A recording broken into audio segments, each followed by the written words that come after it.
Hi, everyone. We're gonna hang tight just a couple of minutes as we see, folks get into the get out of the waiting room and into the meeting. We had 600 strong registrants as of this a few minutes ago when we checked. So um, usually that means 200 plus people show up. We're seeing the numbers tick up, so we're excited for a pretty strong turnout. And obviously, pretty awesome topic, pretty critical topic.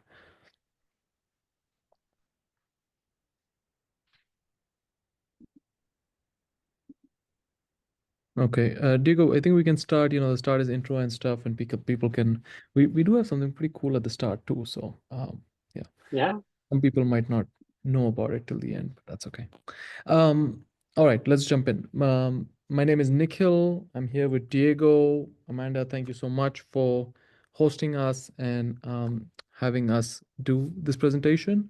It's really a presentation, but it's also heavy Q&A.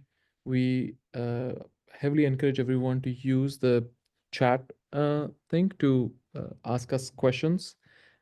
Diego will be manning the chat and trying to answer them as fast and furiously as he can.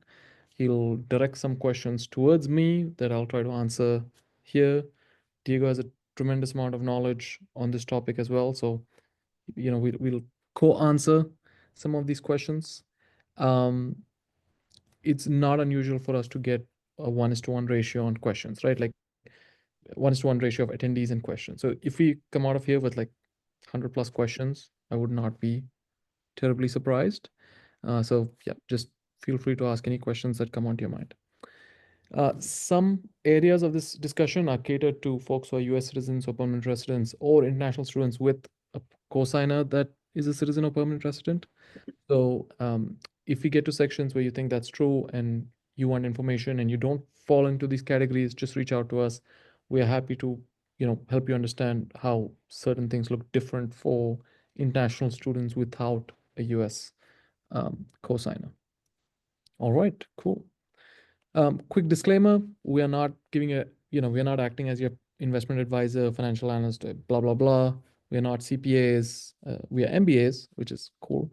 But yeah, okay. So what will we talk about today? We'll spend a few minutes on introducing ourselves, Juno, the company we're at. We'll talk about budgeting. This is the most important thing to get right for business school, and it is one of the things that's easy to get wrong. So we'll talk about it. Diego and I can share some of our personal experiences with it. Yeah, that usually lends itself to a discussion on student loans. So we'll chat about that. We'll share a little bit about what we're doing at Juno to get MBA folks better loans, and then we'll just do Q&A until you guys tell us we're done with Q&A. So we're happy to stay here as long as you'd like. We're happy to do one-on-ones, etc. afterward. So happy to help and discuss pretty in-depth things. Okay, so intros. My name is Nikhil Agarwal. I went to University of Illinois, Urbana-Champaign for my undergrad, did my aerospace engineering there, hung out at Boeing, pretty much my dream job at the time, designing new generation airplanes. Left that in 2018 to go to business school, went to HPS, and in the process of starting HPS, started Juno because I needed loans to pay for that. And we'll talk about Juno in a minute.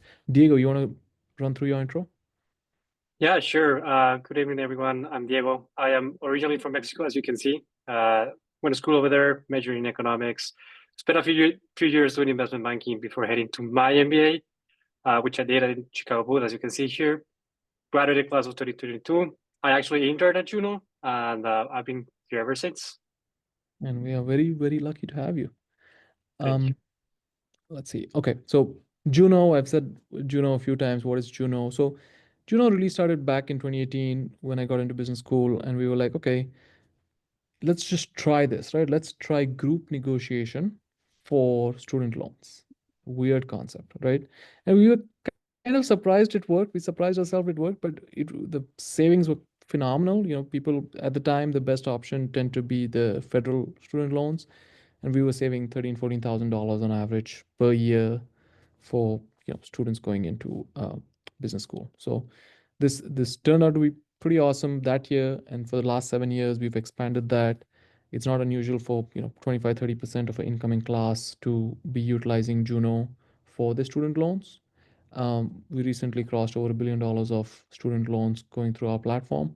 So we've had a ton of success, and a ton of that is in the MBA segment, right? I would say, I don't know, Diego, 70, 80% of Juno is um, MBAs. Okay. Um, so how Juno works, and we'll get into this a little bit later, but right now you might imagine the world as, hey, you're a single individual, you go shop around at a different set of banks, and whoever gives you the best rate, you kind of go move forward with them. What Juno does is it adds an additional option to your potential set of options. And that option is unique in the sense that we've negotiated it with lenders to be better than what they offer on their own websites. We've negotiated it contractually to be better than, for most people, better than the federal loans available. And what we found is 96% of people find it to be the best option available to them. They're not able to find any better other option out there. So that's really what Juno does, is just uses aggregated buying power to get better options for student loans. And then at the end of the day, it's still up to the student to, they're happy to, they can still shop around, see what's the best for them, and decide where to go. But it just ends up being Juno, if that makes sense. Okay, so what we encourage you to do is go to juno.us/Leland MBA. When you sign up on Juno, it's like signing up for a mailing list, really, right? Um, but what you're really helping us do is empower us to go to all these lenders and negotiate lower student loan rates. As an incentive, we are offering a $500 scholarship at scholarship sweepstakes at the end of this webinar. So at the end of this webinar, we will, look at the attendee list of the webinar. We will look at the people who signed up to Juno from this webinar in the next hour, right? And we will select one person from that set to win um, $500. Okay, so that's our encouragement for you to go sign up, and you can wait till later to be convinced, like, this is something useful for me. But um, signing up early is, early in the webinar is not going to help you, but signing up during the webinar is going to help Exactly. you. Okay, cool. Enough of the intro. Let's talk about budgeting. Like I said, this is the most important thing to get right during your MBA and during your planning for your MBA, right? So the first thing I'll say is the most important thing, perhaps, in this whole presentation, right, is the schools often, underestimate the median cost of attendance, right? And I chose every word really carefully on this slide. So let me explain. Are there people who live within the cost of attendance published by the school? 100%. There's plenty of people who go to, you know, HBS, Chicago Booth, various programs, and they live within the cost of attendance published by the school. However, we've done surveys of hundreds of MBAs, right? Like I said, it's not unusual for 25, 30% of the incoming class at top, 15 programs to be part of Juno. Um, and based on feedback from them, we know the median person is spending more than the cost of attendance published by the school. And this money is going into, traveling, or it's going into living a lifestyle that may be different than what the school imagines, right? When the school thinks of it, they're really thinking of it as what is financially needed for this person to have the full academic experience, right? And those of you especially going into full-time programs, sometimes even in the evening programs, etc., you know that there's a social component, sort of a clubs component that is layered on to the academic experience, and that just costs money, right? So those costs are often not included in these cost of attendance estimates. Personally, for me, my expenses were well beyond the estimates from the school, right? It's kind of funny, the housing number, you can see it's only for 9 months. I stayed in on campus, like Howard University housing is where I stayed, and I signed a 12-month lease. Right? I was like, wait a second, you have in your cost of attendance a 9 month, you know, like, hey, this is going to be your rent for 9 months. But like, you took a 12-month lease from me. Um, and you're only allowed to sublet to other, Howard students who are not around in the summer. So best of luck doing that. So anyways, point is, don't trust this, right? Don't take it. There's plenty of valuable information here, but it's not the end all budget that you should expect. What we suggest is thinking critically about what's your budget going to be. One of the biggest questions we get is, I actually have no idea what I'm going to spend on travel, right? And obviously, we don't have any idea what you're going to spend on travel. The range can be quite large. But I think this is the most comprehensive survey that exists of the type. And you can sort of understand, on average, what are people doing? What kind of trips are they making? How much are they spending on each trip? What do you do in your first year, yes, second year, etc. Right? So hopefully this is very helpful information for you to understand, like, hey, how much might I end up spending on all of these things? And you know, like I said, different people are going to be on very different spectrums in that range. So once you think through this, which can be challenging to think through, we encourage you to build your own estimate. So juno.us/mba-estimate. It's a little spreadsheet. I think we have a screenshot of it. No. Um, it's a spreadsheet that helps you think through the various categories of expenses that you might experience. Some of them are just you're going to pull from the cost of attendance published by the school, tuition fees, that kind of stuff. And then the rest of it, you kind of have to think about, hey, what did I spend this year? What am I spending on average in a month?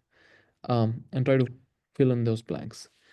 Now, we know from feedback, a lot of people say, like, oh, Nikhil, this exercise is just too hard. Like, there's no way I can accurately estimate what's going to happen. The number we kind of came up with from mostly thin air, but there's some science to it, science and art to it, is like $15,000. Okay, so we're thinking, our thinking currently is about $15,000 over and above the cost of attendance if you're going to, a top 15 program, um, full time, right? Is kind of what you might expect to spend over and above the cost of attendance. Now, like I said again, that number has to vary per person. That number doesn't mean anything really, but if you're not going to do this exercise, just at least use the 15,000 number, right? So that's kind of how we suggest thinking about expenses. Now, funds available, again, very personal. Think about, hey, I have this much in savings that I'm willing to use. I have this much, and we'll talk a little bit further about, like, is it a good idea to use those things? One thing I encourage you to think about is like not graduating broke, right? I graduated in 2020. I'm sure everyone on this call has seen the news articles, etc., coming out about MBA employment, etc. Um, it's it's a good idea to have a few months of cushion when you graduate, so that you're not expecting, like, hey, I graduate in May and then in June I have to be employed, otherwise I'm broke, right? Like, try to think about the transition from, moving from one city to another city potentially, and then, a few $1,000s to manage your expenses before you start your new job. So, again, I would say this is a luxury. A lot of people do still graduate broke. They just don't have the option of having a cushion. Um, but if you have this option, try to save it, right? Essentially, if you have to decide between spending your last dollar and borrowing $5,000 extra, right? I feel much more comfortable borrowing $5,000 extra. And then once you start your job, just make an extra payment towards your loan, right? You don't have to hold that uh, extra loan amount for a very long time. Okay. I think if I just may add something here, Nikhil, something that you know was very useful for me personally. Like I calculated my budget, right? I knew my monthly estimated cost of living, so I set aside 6 months of my cost of living on a savings account for a rainy day, and then everything on top of that, like I used the cash that I had left towards tuition, and then I took a loan, right? I didn't want to be in the situation where it was like the last month of the MBA and try to kind of source funds from whoever Yeah. was willing to lend some money to me, right? Family. So Right. You don't know about recruiting, right? Some people kind of take longer to kind of start their jobs right after graduation. So you want to plan for that a little bit as well. Yeah, I remember, again, COVID year, so it's an exception, but while a lot of people had job offers in January, in April they were rescinded, and they were basically starting from scratch in April of the graduating year, right? April 2020. By the time December rolled around, pretty much everyone had landed something, but yeah, it was a tough period for a lot of people. Hmm. Okay. So student loans, this natural segue to student loans. People start thinking, okay, I have some gap. I need to figure it out, right? So this exercise is meant to help you figure out like what is my funding gap? How much do I need in student loans? Um, and then the student loan with I'm so biased, right, by doing this for 7 years now, but I think of it as a simplified process of like figuring out how much you want to borrow. Then you think about where you want to borrow it from, and then you just follow the steps to get the money from whichever source you selected, right? um, I will say I don't like to stress too much about how much I want to borrow, right? For many people the answer is going to be the full cost of attendance minus scholarships. I'll speak to that in a second as to why that is. But even if that's not the answer for you, you know if you're getting really close, lock it in. You can always adjust it a little bit later by either increasing the loan amount you apply by just sort of applying for a second loan for that additional amount that you need, or decreasing it by effectively just either prepaying it or canceling it, depending on how far along you are. Like if the money has already been sent to the school, you have to prepay. But if the money has not yet been sent to school, you might be able to just even cancel the disbursement, right? Make adjustments to that disbursement. So we and reach out to the Juno team, hello@joinjuno.com. Explain where you are in the process of getting student loans if you need to make adjustments. And it doesn't matter if you're using Juno or not, right? Even if you're using some other lender, you're using federal loans, just share with us, and we can give you the exact most efficient way to adjust your loan amount or cancel your loan or make adjustments of any sort. Okay. Um, Cost of attendance and maximum loan amount. I hinted at that earlier. So the school is going to publish a cost of attendance. A few minutes ago, I just told you a lot of you can spend more than that cost of attendance, right? The unfortunate part of interesting part is you cannot borrow more than the cost of attendance minus scholarships. Okay, so if you got $100,000 cost of attendance, $10,000 in scholarships, the maximum you can borrow is 90,000 from student loans. That means if you're going to be spending above the cost of attendance, that delta is going to come from somewhere else other than scholarships and student loans.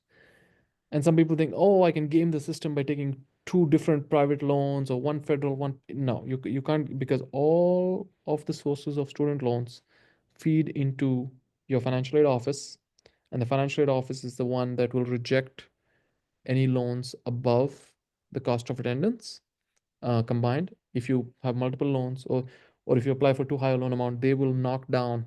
You might even sign a document with the lender saying, I'm getting a loan for 500,000, and then it'll come to the school, and the school will knock it down to 100,000. So just know that the maximum you can borrow through student loans is the cost of attendance minus any scholarships that the financial aid office is available. Now, again, I select my words very carefully because cost of attendance is not actually the number that you see on the website um, for each school. It's customizable per person. The way to customize it is to reach out to the financial aid office and make a need-based argument to them to say, hey, my cost I think is going to be higher because this is my rent, this is the lease I signed, this is, I have a dependent, and this dependent is staying with me. My expenses are going to be higher. So you can make arguments to the financial office, and each financial office is a little bit different as to what they'll accept. um Common things are like laptop. I need $1,500 for a laptop. I need, a dependent. Like those are the most common things people accept. There's certain other things. If you explicitly say like, hey, I need to go to yacht week, or I need to travel internationally with my friends, and make those kind of arguments that are not somehow tied to like completing the academic experience, right? you're unlikely to get a higher cost of attendance approved by the financial aid office. So just think about what kind of argument you make. Again, feel free to reach out to the Juno team. We're happy to, share opinions on what we think might happen on a certain argument. I think it's worth specifying here, Nikhil, sorry to interrupt, that the cost of attendance is issued once per academic year, right? So you have one for the 2-year program, one for your first year, and then one for the second year. There was a question about that in the chat just now. Yeah, and you can't in your second year you can't be like, oh, I didn't borrow in my first year, so I'm gonna, piggyback on that. 99% of that's not easy to make happen. We have in some cases made that happen for folks, but it's not easy to make that happen. It's extremely unlikely to make that happen. Um, okay. Should I use cash in my savings or checkings? Right. So we already spoke about not being broke at graduation. Diego shared his, his planning of 6 months of this thing, of savings. I what I like to highlight, especially to prospective MBAs, and especially because this is a path that I almost took in my own career. Um, if I was not basically at Juno giving this presentation to you, I'm very likely would have gone down one of these paths. Is there are certain career paths that will present themselves to you in business school, and very, very popular nowadays, actually much more popular than when I went to school. Um, and those can be extremely exciting if you have a little bit of cash, right? It's not unusual for me to have conversations with folks who are close to graduation, who want to go buy a business. That's what ETA stands for, is like going and buying a business, or doing entrepreneurship like I did. And those conversations are often end up in a situation where it's like, I I have these student loans. I need to, I need certainty of making payments on them, right? And I don't really have any cash to bridge me over to explore XYZ, right?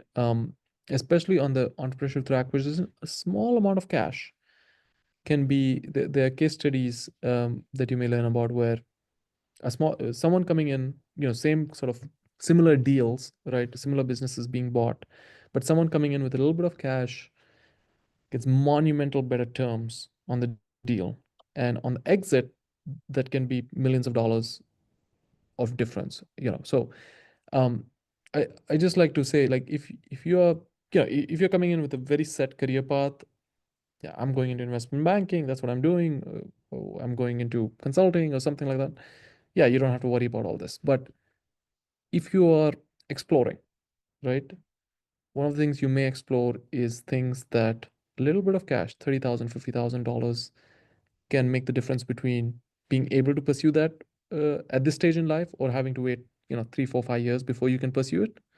And also the terms of the deal can be extremely different. So if any of you have interest in buying a business or starting a business while in business school, speak to me. Happy to connect and chat all day about that. But yeah, it's something that cash can make a big difference. Okay.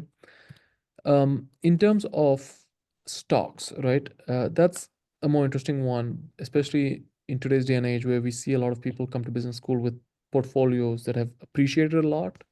One of the mistakes to avoid is thinking that, oh, if I sell $100 of stock, I'm going to get $100 in my pocket, right? You might sell $100 of stock and only get 90 in your pocket because you had a lot of appreciation and you're paying capital gains tax. And, either you're going to get surprised with the tax bill at the end of the year, or better, sock away some of the proceeds to savings.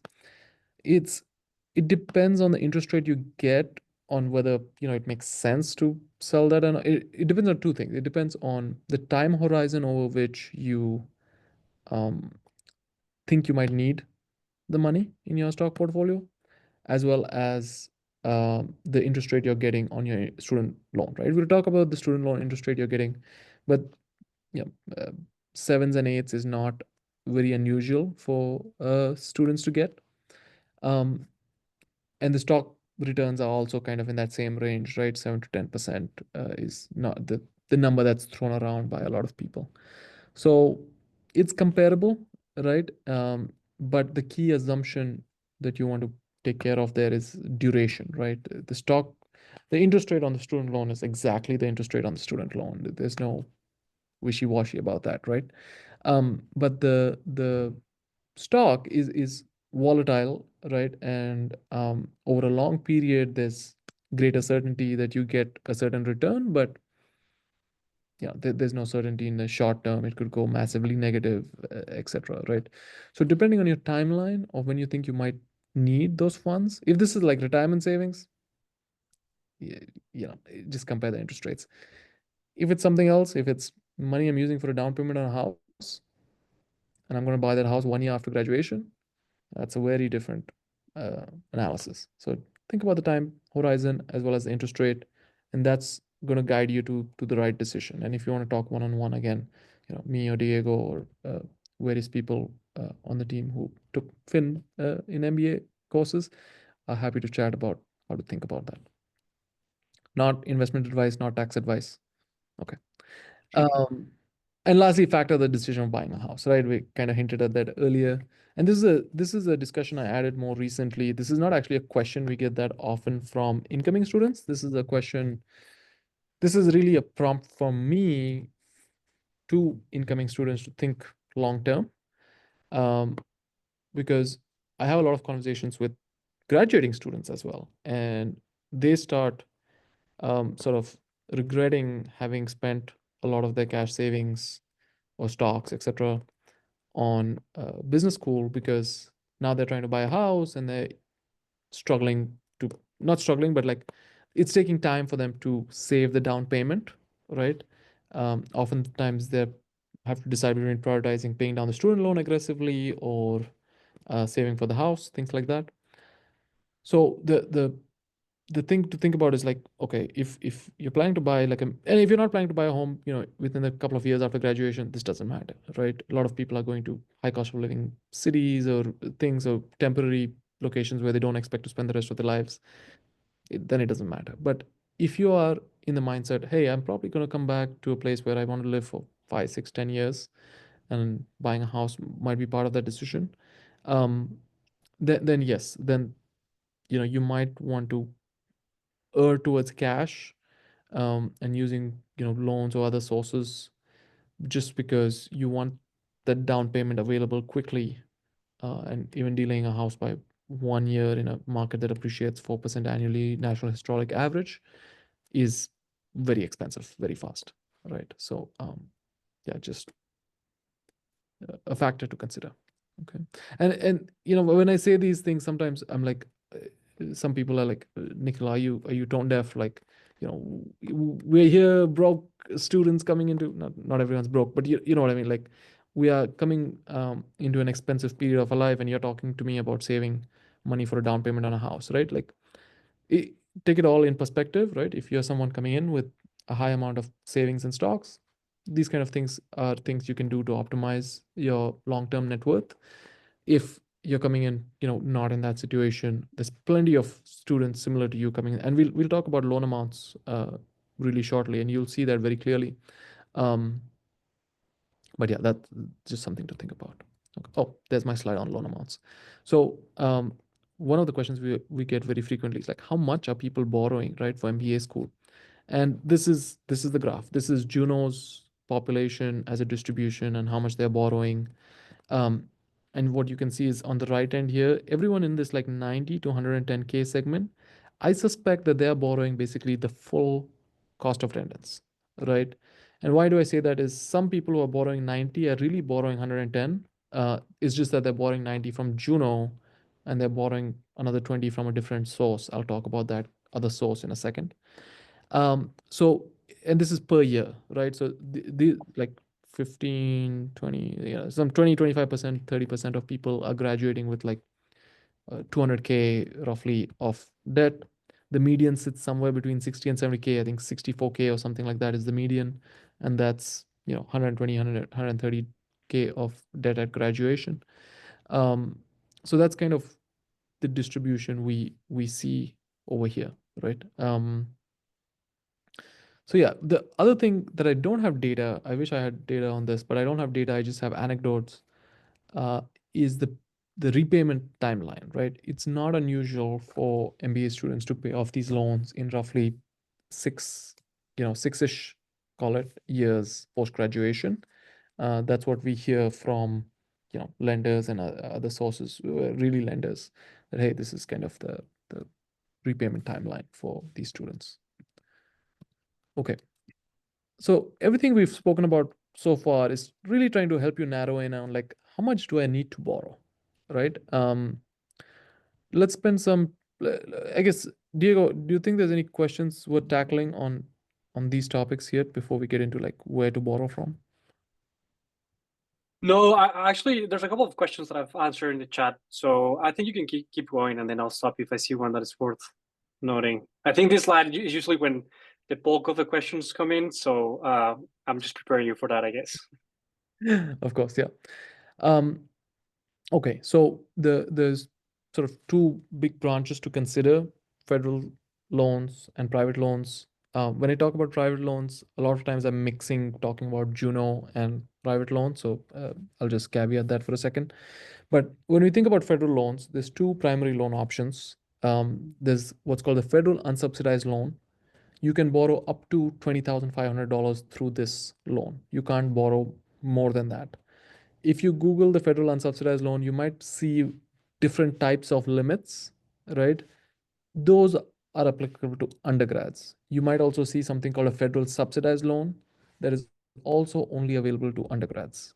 As far as graduate students going to an MBA program, what you see on the chart is what it is. Federal unsubsidized loans is the first federal loan you can get. You can borrow up to $20,500 on it, and the interest rate is 8.08% last year. This year, like 2025, 2026, we don't know what the rate will be just yet. In February, we checked. There's a formula that the government uses in the month of May. So we checked. We applied that same formula in the month of February, and we got 8.02%. So it's staying about the same. I think more recently, Diego, if I'm not wrong, it dipped, right? I think it might go just under 8. Um, Yeah, just like 7.95 last time I checked yeah. on So it's the unsubsidized. exactly, yeah, 795 or something on the unsubsidized. So that's what we are predicting the 2025, 2026 rates to come out to be. And there's a 1% origination fee. So that's kind of how what the federal unsubsidized loan, it's the same rate for everyone who takes a federal unsubsidized loan. Um, Now the federal grad plus loan is what you use above the 20,500 if you want a federal loan, right? And you can goes all the way up to the cost of attendance. The interest rate is a little bit higher, 9.08% last year, 1% higher than whatever the unsub is going to be. Origination fee is massive, 4.28%. This loan is also at risk of going away. So there's a lot of discussion. We watch the budget reconciliation bill very closely, but the federal government might be eliminating or um, capping how much you can borrow through there's various proposals out there. Nothing is set in stone yet. No law has passed yet, but it seems likely that either in your first year or your second year, this option may either not exist or become different in a negative way. Um, so that's the grad plus loan. Now, both. So where does Juno come in, right? Juno really, we can't give you an exact rate because it depends on the borrower, right? Juno, any private lender is going to evaluate the application you submit, and based on that, they're going to come up with a, acceptance or denial, and then if they accept the application, a rate, right, or a set of rates. We'll talk about why I say set of rates, but for now, just assume some rate for the same kind of terms that the federal loans offer. Um, at Juno, we basically, for almost everyone in this webinar, like MBA students, we get them rates that are lower than the federal rates. It's, I would say, pretty much always lower than the grad plus, and in like 50% of the cases, lower than the unsubsidized rate is. And actually, last year, honestly, we were below the unsubsidized for a vast majority of people. I think, like 2 years ago, it was like 50% below the unsubsidized, almost everyone below the grad plus. So it changes year over year, but yeah, I think this year we continue to remain confident that we'll be well below grad plus, and around or below unsubsidized, right, for a lot of people. We So need to grow the group. yeah, the more we grow the We need group, to the grow. more confident we get, to push that down. And this year the group so far is doing well. The the Then you're like, oh, why doesn't everyone take Juno, right? And it comes to this last little slide here of like benefits that the federal loans offer, right? So the federal loans offer public service loan forgiveness and income-driven repayment plans. These are features that are not popular amongst MBA students, but it is one of the differentiating features of a federal loan and why someone might take a higher interest rate loan, um, as opposed to a private student loan. So a private student loan with a lower rate, right? There's pretty much no situation I can think of where I would take a private student loan with a higher rate than a federal loan. If I'm not getting a lower rate, then I'm not going to take a private loan. Um, so the public service loan forgiveness, it's useful for people pursuing certain careers. We see it popular amongst doctors, for example. Income-driven repayment plans is also popular among certain careers. Certainly careers where you may not be expecting to make a certain amount of income, or you may not be expecting to make a certain amount of income for X number of years before your income really takes off. So in those kind of situations, you know, unsubsidized loans and grad plus loans, the federal package kind of makes a ton of sense. Um, and if those features are used, like if you're going into consulting or investment banking or tech or really a lot of the careers that MBA students go into, these features tend to be useless, right? Now you still might keep them as insurance, right? What if you change your mind and go into a nonprofit career or something like that? But if you're clear that you really want a well-paying job post graduation, and that's really what you're going to do, then it becomes less of a feature, right? Which is also speaks to why we see so much popularity of Juno in the MBA segment, is because of that thing. Okay, so that's kind of how to think about these options, right? Is private student loans, every lender, every applicant is sort of going to get a different rate, but at Juno, we feel confident that most people in this audience are going to get a rate better than the federal loans. And then um, the deciding factor, though, is often whether the additional benefits and protections of the federal loans is valuable. They are valuable. There's no private lender I know of where you can get those features. So federal is pretty much the only place you can go. And then if they're not valuable, then you compare interest rates to decide which one makes more sense, right? Now, some people will say, oh, what about the origination fee, right? Like, again, in most cases, we are just flat out beating the interest rate. So you don't even have to worry about the origination fee because we don't have any, right? Or the lenders we partner with don't have any. Um, but let's say for some reason you got a rate that's like 9.1%, right? And you're wondering, oh, should I take the private or should I take the grad plus, right? We have a calculator, juno.us/MBA-loans. You plug it in, it'll spit out an answer. We also have this little slide that helps you decide the impact of that origination fee, right? So it's not unusual for folks to refinance soon after graduation. So if you just take 4.2 divide by 2 years and add it onto the plus interest rate, it's like 13.5%, right, for a second year student and 11% for an incoming student. Or if you keep it for the life of the loan, it's like roughly a 1% impact or 10%. So these are just numbers to throw at you and say, like, uh, again, we expect most people don't even have to do this math, but in case you do have to do this math, there's ways to think about it, and there's a very precise calculator that you can use as well. Um, but yeah, again, we expect most people to just flat out get rates below these, so that you don't have to really stress with the calculator. Okay, so I guess, should I pause there for any questions? Diego, how are you thinking about that? There was a question about the benefits of federal, but I think you made a pretty good job on explaining when people are selecting the federal over a private, even though the interest rate is lower on the private side. And yeah, other than that, I don't see any more questions specifically related to the the slide you just went through. So I think you can keep going. Yeah.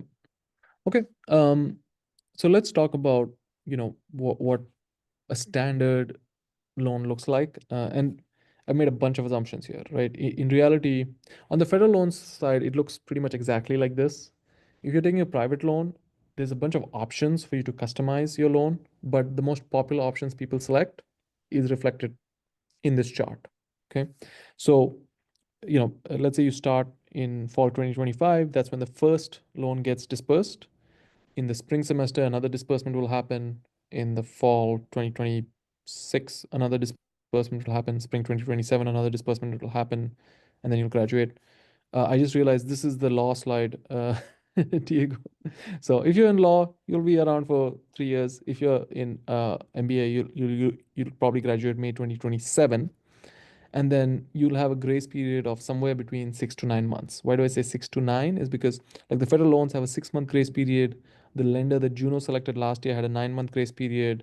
There's a bunch of other lenders that have 6 month grace periods. So it just depends on which lender you end up with, how many months of grace. And during all of this time, you're usually not making any payments, or you're making really small payments, right? It depends on the repayment plan you select, but most people are selecting what's called a fully deferred repayment plan or a fixed repayment plan. And under those repayment plans, you're either paying $0 a month in this period, or you're paying like $25, $50 a month, something like that. Um, and then after the end of this grace period, so after you've graduated, after another 6 9 months after that, that's when like the what we call full repayment begins. And that means you're paying off all the interest that's accruing each month plus a little bit of the principal in equal monthly payments, and over 120 payments the loan gets paid off. Now 120, I said like 120 is the standard repayment plan for federal loans. It is also the most popular option amongst private student loans. But you can select 5 years, 7 years, 10 years, 15 years, 20 years. There's a bunch of options you can select. And happy to chat one on one about like which option might make most sense for any given person. But yeah, the most popular option we see is a fully deferred loan with a 10-year repayment plan and a fixed interest rate, as opposed to like a variable interest rate, which most people these days are not selecting. A few years ago, we saw a lot of people taking variable rates, but lately, not so much. I Um, was one. I was one. you, um, did you get burned, or I did you got survive? I got a variable and I had to refinance into a fixed one. Um, Couple of things. If you can skip to the next slide, my bad. There's a okay, it's not updating. So sorry. We'll update the slides when we share it tomorrow with everyone so that you can have the accurate timeline for an MBA student. There's a question, Nikhil, that I think is worth addressing right now. It says, do the interest rates start compounding day one? Or I guess you can talk about, at what point, you Yeah, start accruing interest, disbursement, when you sign the loan, how does it happen?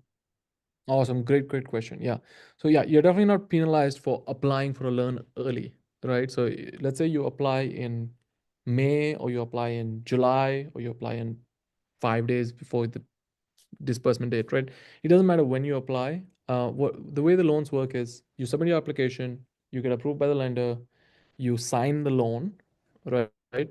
And signing the loan does not start the accrual of interest. Okay. After you sign the loan is sent to the financial aid office for a process called certification. In this process is when the financial aid office is actually telling the lender, A, this person is actually enrolled at the school.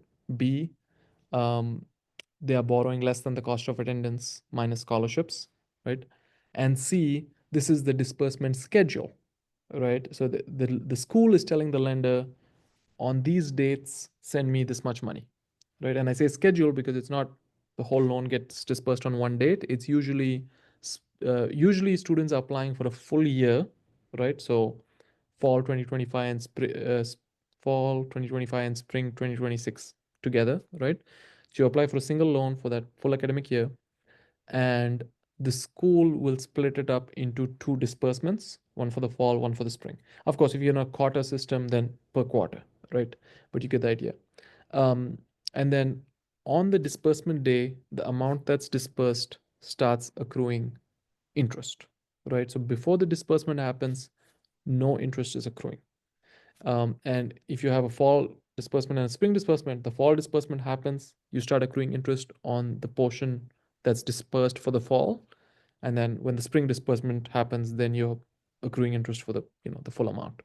Um, so that's just kind of how that works.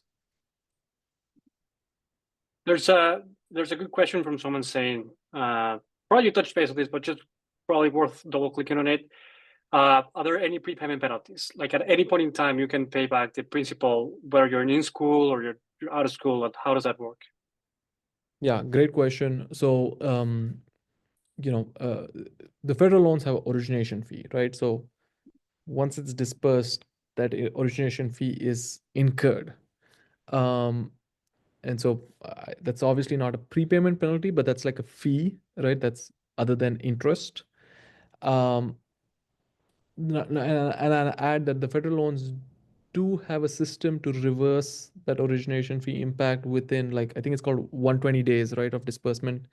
If you're returning the money through a certain process, there is a way to return some of the money without incurring that origination fee. But after 120 days with the federal loans, it's incurred, right?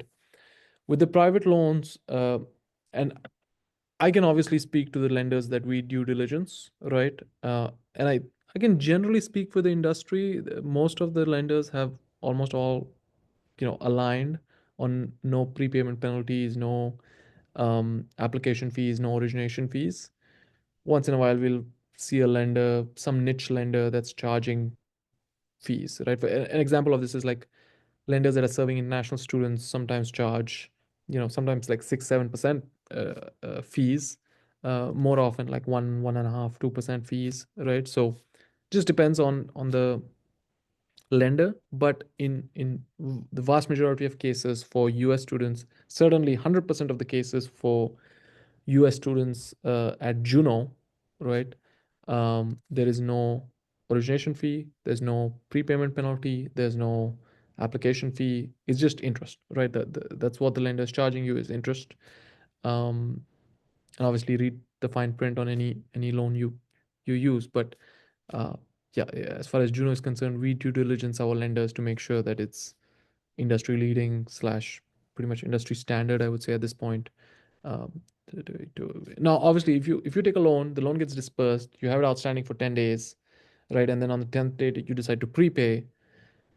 You're still accruing interest for those first 10 days until you prepay, right? So yeah, that's just interest. But yeah, okay. Hopefully answer that question. Yeah, no, I think it was super clear. Don't see any more questions on the chat right now. All right, cool. So Juno's 2025 MBA negotiation group, right? So the timeline looks like this now through April 20th, right? We are really trying to get the sign up numbers boosted, hence the whole scholarship thing we did. And what we're deep in conversations with lenders, trying to narrow in on what we think is going to be the best in the market for this upcoming year. We're really close on that right now. We have a few lenders who they are going to their boards, etc., to sort of get exceptional approval for uh, what we've proposed. So we are very excited to see the outcome of those negotiations and get to the final contracts on these. And then by June 1st, we'll be sending you a note saying, hey, this is what we've negotiated. You can apply for it. Yeah, at that point, it's just an option for you, right? You can still shop around, etc. What I will say is in previous years, we've negotiated what's called a rate match guarantee, which we've also expect to have this upcoming year. And the way the rate match guarantee works is fabulous. It basically says if you find a better rate outside of Juno and bring it to us, right? And there's a list of lenders, but it's a very wide list of lenders. Um, we'll match it and send you a check for 1% of the loan amount. Okay, and we advertise this heavily. We tell everyone that this exists. We make the process super easy. If you do find a better rate elsewhere, it's literally one email to our team, hello@johnjuno.com, and we take care of all the paperwork, back end work, whatever needs to be done to make that rate match available to you. That 1% check is not coming out of Juno's pocket. Okay, so we are fully incentivized to help you get that rate match done. There's no financial burden on Juno because of that rate match. Um, and really use it as a lever to make sure that our rates are the best in the market from the get go. Last year we had 4% of people who were able to find anything better outside of Juno. Outside of that, everyone found their best deal, at Juno. So that's just to say we're very confident that we negotiate the best rates right off the bat, and then for the small percentage of people that uh, may not get the best rate right off the bat, we have the rate match process in place to make sure that they still get their best deal at Juno. Yeah, so yeah, strong incoming class. But it's not our best year, right, Diego? This is our third best year out of 3 out of 7 or something like that. Yeah, we're 3 out of 7. I guess tonight we can Class get of back on top. 2027 needs to break some barriers here. Yeah, Okay. exactly. Um, yeah, and our goals really are to get a rate. Oh, I also stress like discount for everyone, because some people listen to what I say and they say, oh, you are subsidizing, the 800 credit score people are subsidizing the 700 credit score people or something like that. That's not true. Firstly, you all, the median credit score of a Juno borrower is like 780, right? So you already are amongst a population that has really strong credit scores. um, the second thing I'll say is the way the deals are negotiated. Lenders can present whatever they want, but the winning bid usually turns out to be a lender that's lowering rates for everyone, right? So that means, let's say a 800 credit score is getting 6% from other lenders, right? That we are expecting that person to get a 5% at Juno. And then let's say a 700 credit score is getting 8% outside of Juno. We expect that person to get a 7% at Juno. So we kind of expect everyone to get a better rate at Juno, not that people who get really good rates outside get worse rates or some kind of average blending. No, that's not how it works. Um, Obviously, we have to beat the federal rates, otherwise there's no reason for us to exist. No fees, we spoke about that, and then yeah, the rate match guarantee. We want to make sure that continues to exist. Um, okay, so Can I just interrupt you here real quick, yeah. Nikhil? I think this is a great question that I think is worth addressing right now. Someone's asking, what incentives do these lenders have to offer lower rates to Juno? Oh, it's we the what incentive do they not have? So when Juno goes to these lenders, right, the volume we represent these days is we can double or triple the lender's business overnight, right? So the lender is asking themselves, do I reduce my margin on these loans and double my business overnight, right? Or do I do what I do every year and not get Juno's business? So lenders have a lot of incentive to work with Juno, right? The second thing I'll add is the way we structure the bid, right? Is we set a fee. The fee is a below market fee, and we send out. We know people who get paid 4 times the, call it, commission, right? That Juno gets paid. So basically, we are subsidizing it by having a really low cost for the lender, right, to originate these loans. We are not charging massive commissions, and they can pass that on to borrowers in terms of lower uh, interest rates, right?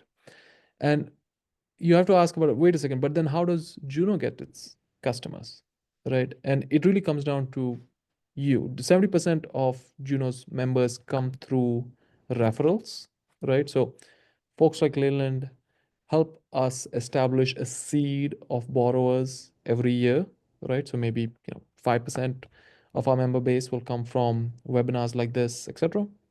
And then the explosion really happens when our members talk to their classmates and say, hey, this is where I got my loan from last year. You should get your loan from, you should check out, like, second year students telling first year students, incoming students telling each other. That's really, where we get most of our members. So we don't have a real marketing cost in comparison to what the lenders spend on, let's say, acquiring a customer through Google ads or Facebook ads, or paying some other partner exorbitant amounts.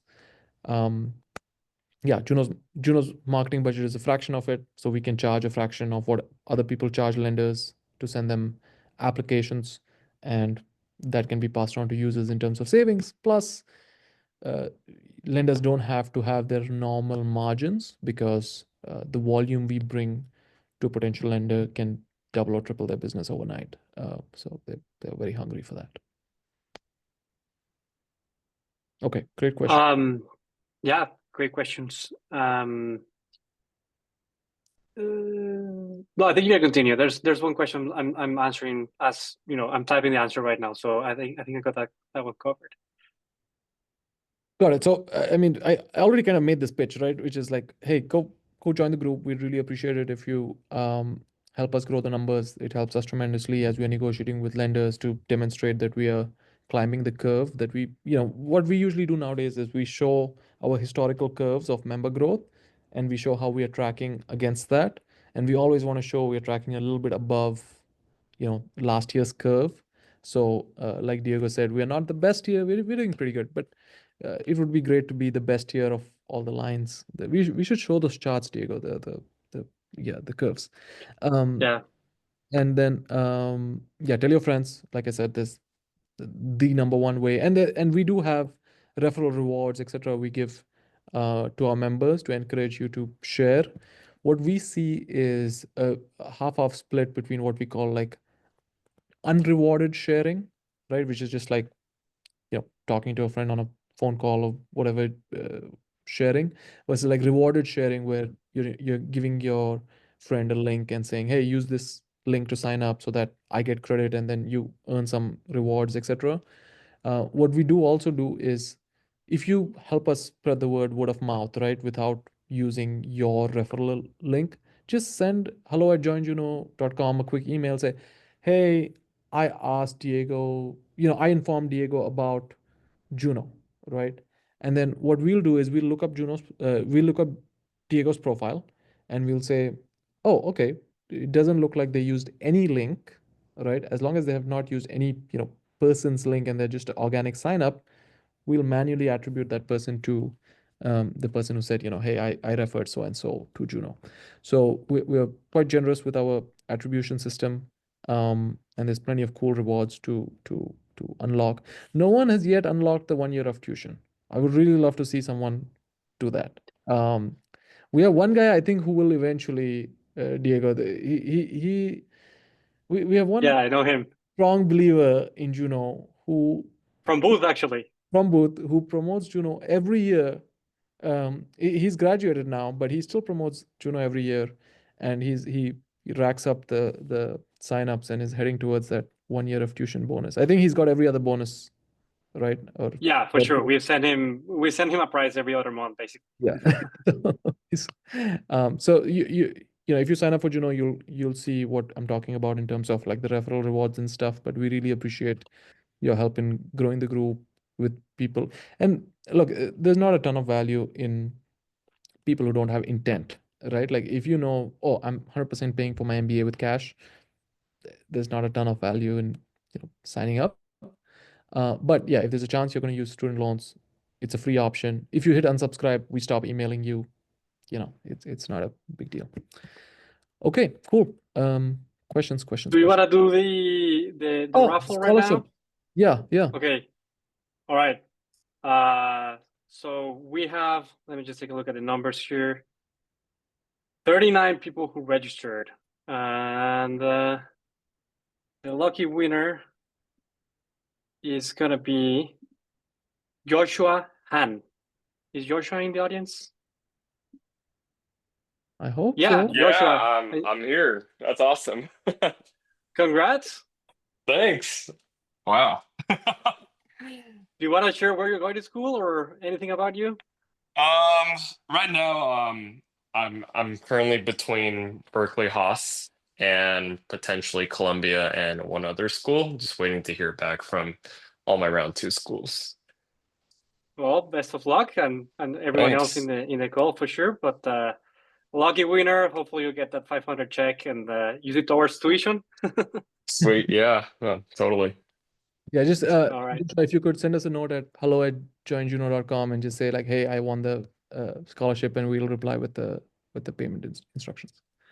I'll definitely do that. Thanks, Nikhil and Diego. Awesome. Yeah, thank you so much. All right, cool. I think is that a wrap, Okay. Diego? I feel like the Uh, podcast count is dropping like a tank. yeah, everyone's saying admitting. I don't see more questions, to be honest, on the. Well, you know what? Actually, we have one that I missed that I'm just going through here. Jacqueline, I don't know if she's still around, but she says, "How do you think lenders might respond to recent headlines about MBAs? You know, finding, Yeah, having difficulties finding a job upon yeah. I mean, graduation." certainly, lenders have to put in a risk premium on any loans that they originate. Um, I think when you compare to the overall population, it's still, I guess, let me put it this way. We have not seen a pickup. We have not seen an increase in rates right now as a reaction to those news articles, right? Which is partly surprising, I guess, but we haven't seen it yet, right? On the refi side, we haven't seen it either, probably because they're underwriting someone who already has a job when they're looking at refinancing applications. And then on the in-school side, maybe people are thinking the market 2 years from now, who knows what it's going to look like, right?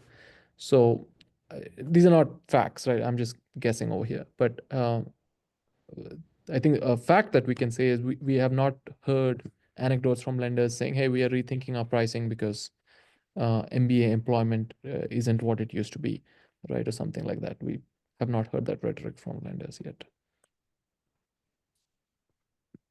But good question. Actually, it prompts me to. I don't know if I should go and ask a lender about that, right? But I don't want to prompt the wrong thoughts in their minds. But yeah, we've not received feedback like that. And I think if anyone would receive that feedback, it would be probably Juno, because I think I don't know the exact number, but a vast majority of the MBA student loans happen through Juno. One last thing I'll add here, Nikhil, is that anyone can book time with us for free. One-on-one meetings. We actually, spend hundreds of hours each year talking to many students, kind of guiding them through their options and stuff like that. So if anyone, has any questions and probably don't want to ask them here, you can book a time with us over here. Let me just share the link, and it's free, 50-minute Zoom call, and we will be happy to talk to anyone who has any questions related to personal finances as a student loans, whatever it is. Recruiting, I guess sometimes even Nikhil, you've helped people with recruiting and stuff like that. So I think we all have a little bit of fun with these conversations. So we are pretty open to talking with people who are pursuing fun things in life, cool things in life, and however you want to chat, however we can help, we make ourselves available. In the summertime, it can be hard to get a hold of us sometimes, just because there could be 30 meetings a week on our calendars. But right now it's pretty light.